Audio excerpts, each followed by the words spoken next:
Hello friends, welcome to defence matrix. तो जैसे कि हम जानते हैं, फाइनेंशियल टाइम्स और अपने सोर्सेस को क्लेम करके ये कहा जा रहा है कि इंडियन इंटेलिजेंस एजेंसी द्वारा खालिस्तानी एक्सट्रीमिस्ट गुरपतवंत सिंह पन्नू को मरवाने की कोशिश करी गई अमेरिकन सॉइल में, जिसको अमेरिकन सीक्रेट एजेंसीज ने नाकाम करा।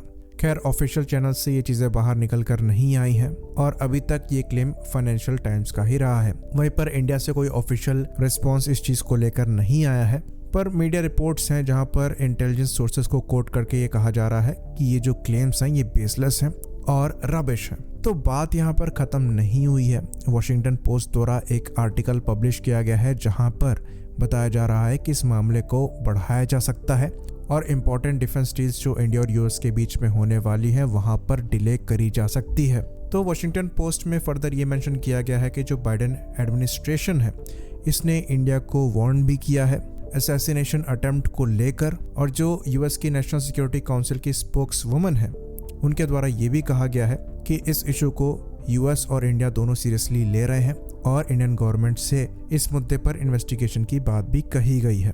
खैर, ये मुद्दा अलग है, ये इंटर गैंग राइवलरी भी हो सकती है जिसके अंतर्गत गुरपतवंत सिंह पन्नू को टारगेट करने की कोशिश करी जा रही है। ये कनाडा में और यूएस में चलती रहती है, इसलिए यूएस गवर्नमेंट ने डायरेक्टली इंडिया को कनाडा की तरह एक्यूज नहीं किया है। इवन कनाडा ने भी जो एक्यूज किया है उसके सबूत वो नहीं दे पाए हैं। पर इस चीज को लेकर डिफेंस डील्स को डिले करना इंडिया और यूएस के रिलेशंस को खराब कर सकता है।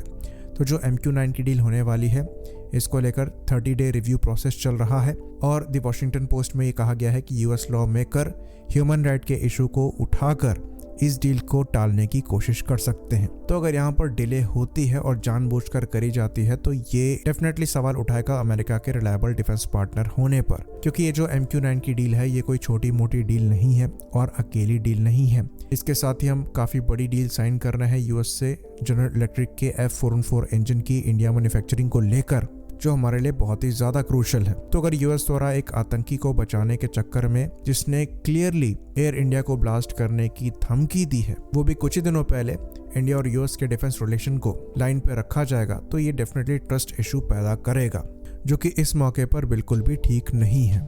कनाडा के साथ जो विवाद चल रहा है इसको लेकर वैसे ही वेस्ट और इंडिया के बीच में तनाव आया है, जिससे चाइना बहुत खुश है। उसके बाद अगर डिफेंस डील्स को यहाँ पर कॉम्प्रोमाइज करने की कोशिश करी जाएगी तो ये डेफिनेटली चाइना को बहुत खुश करेगा। साथ ही साथ इंडिया को भी फ्यूचर में अमेरिका के साथ डिफेंस डील्स करने को लेकर विचार करने पर विवश करेगा। तो फिलहाल के लिए इंडिया और यूएस के जो डिफेंस रिलेशंस हैं ये सबसे ज़्यादा क्लोज हैं। इवन इंडिया और रशिया के डिफेंस रिलेशन से भी ज़्यादा क्लोज हैं और इस लेवल तक पहुंचने में करीबन 1 दशक से ज़्यादा का समय लिया गया है। तो यहाँ पर इंडिया के लिए चीज़ें स्टेक पर ज़रूर हैं, पर यूएस के लिए ज़्यादा हैं।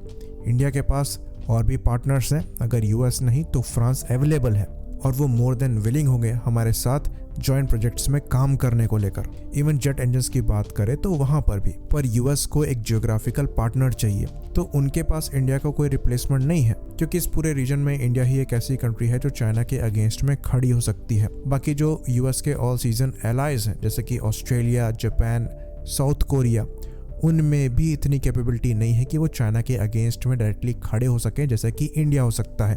तो इंडिया बहुत ज़्यादा क्रूशल है। तो यूएस एडमिनिस्ट्रेशन जो है ये पूरी तरीके से क्लियर है कि इनको इंडिया के साथ रिलेशंस को अच्छा करना है, लेकिन यूएस कांग्रेस में थोड़ी सी पॉलिटिक्स चलती है।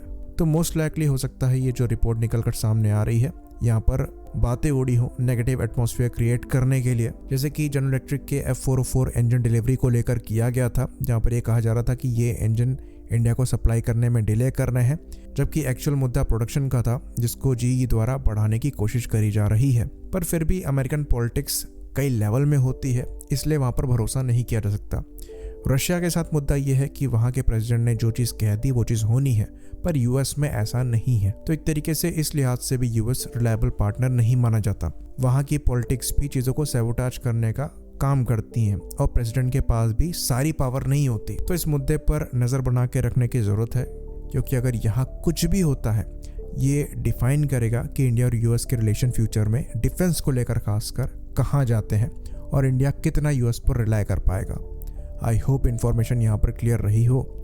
इसी बात पर इस वीडियो को हम ख़त्म करेंगे। लाइक करिए, सब्सक्राइब करिए। जय हिंद।